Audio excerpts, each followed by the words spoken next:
Hi, Coach. Can you tell me a little bit about your past matches you had this weekend with Ohio Dominican and Findlay?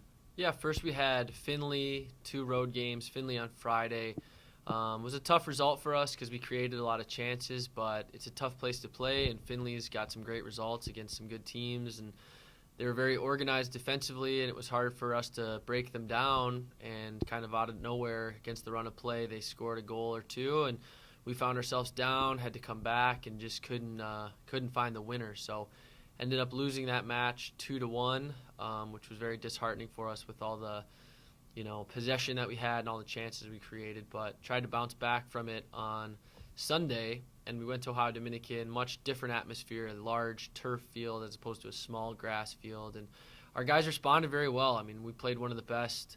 Definitely the best 45 minutes we've played all year. We went up 2-0 and had about 10 scoring opportunities in the first half. So very proud of the way they bounced back from that. But, the second half we gave up a goal, and next thing you know, Ohio Dominican was in it, and it was a very tough second half. Both teams played very well, and I think we outshot them by 6 in the overtime periods, but we ended up tying 2-2. So tough weekend for us to take, but we've got to bounce back from it quickly as we've got a huge game today against Northwood. Speaking of your Northwood game today, always a tough game for your guys. A game that everyone gets pretty excited for as well. Practicing for a midweek game, do you have to? Is your practice schedule any different? Yeah, I think it's one of the toughest things that we encounter in the GLIAC conference is dealing with midweek games, trying to recover our bodies physically and mentally, as well as deal with scouting reports.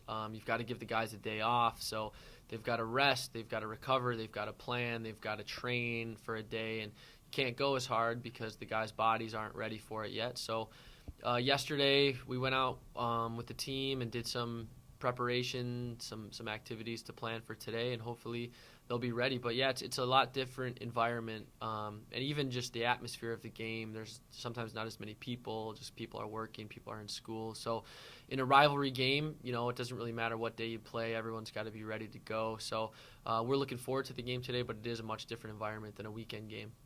And after the game today, you still have a big game to look forward to at Tiffin on Friday here at home. Can you tell me a little bit about the rematch with Tiffin? Yeah, Tiffin, we've had great matches with Tiffin over the last couple years, and this is probably the strongest team that they've had in a long time. So we're looking forward to it. They're tied for first place in the GLIAC. We're just behind them by 2 points, and the game is worth 3. So we still have a chance to win the GLIAC if we do what we're supposed to do and one or two things fall our way. But we went to their place earlier in the year and tied 1-1. So we're looking forward to a little rematch against them at our place where we think we can take advantage of our surroundings and hopefully put on a good performance. All right. Thank you, Coach.